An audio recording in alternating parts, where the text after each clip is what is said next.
biggest problems is poverty. There is, however, a bigger problem that most people often forget. That is the problem of spiritual poverty. India is a spiritual country full of religion, but lacking in the truth of the Bible. God loves the people in India, and this is evident through the work that He is doing there. Today we are going to take a look briefly at what God has done and is still doing in India.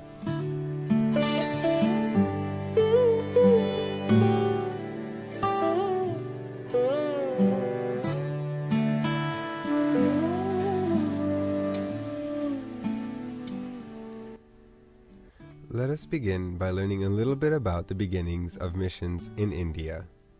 Tradition says that Thomas the Apostle visited the state of Kerala in 52 AD.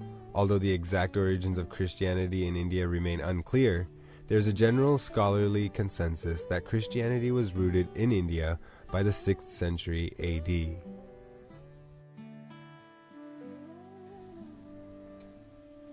An important figure to know from the Plymouth Brethren is Anthony Norris Groves. Anthony was born in England. He was a smart man and became a dentist when he was only 19 years old. A few years later, he became a student at a Bible college and joined a missionary group.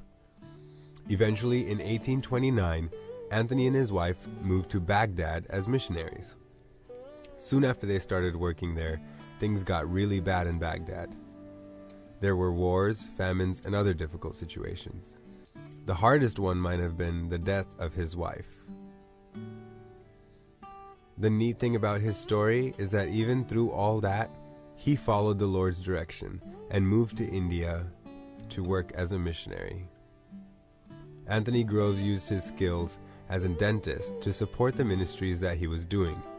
He also had a great influence on the lives of his brother-in-law, George Mueller, and Hudson Taylor. Anthony Norris Groves lived an exemplary life of faith and had a great impact on the work of the assemblies in India.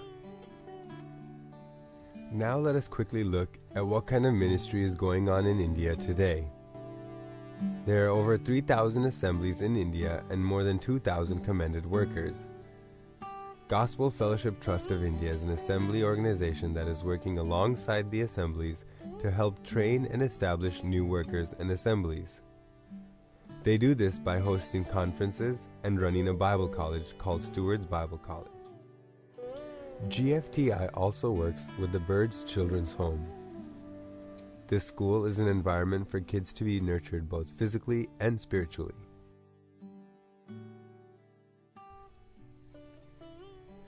There are other missionaries working throughout India as well. For instance, Benjamin and Helen Peters are working with their family in Karnataka. They are involved in church planting, education, a children's home, and evangelism. A lot of work being done today is among children. A large percentage of the Indian population is children, and many of them come from poor families. There is a great need for education and medical care for these kids. Another assembly ministry is Accept. Accept is an orphanage that is run by Raju and Joyce Matthew in Bangalore. Accept is not only an orphanage but also a hospice. It especially seeks to serve those who have HIV/AIDS and are likely soon to die. Here is a brief video from Mr. Raju Matthew.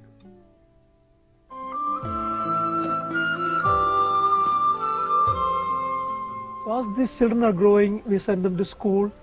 They are part of our church. They are part of our home here. Accept is not run as an institution, but more like a family, a big family.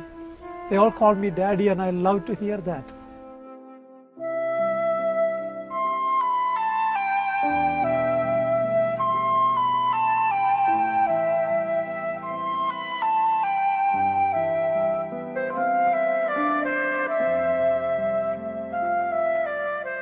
About 13 years back, I had the privilege of meeting men, women and children infected and affected with HIV and AIDS.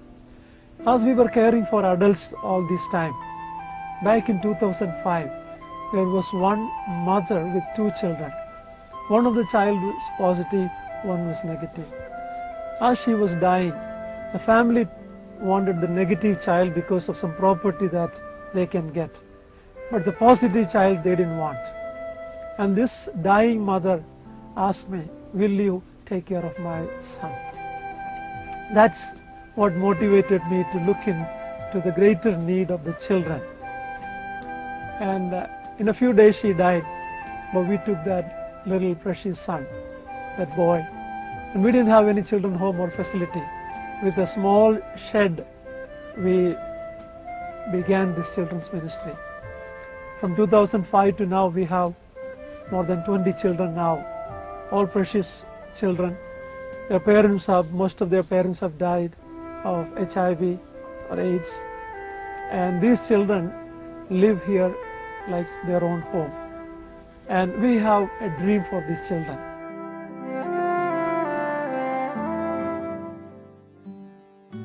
There is one last ministry we want to talk about. That is the beautiful Gate Special School.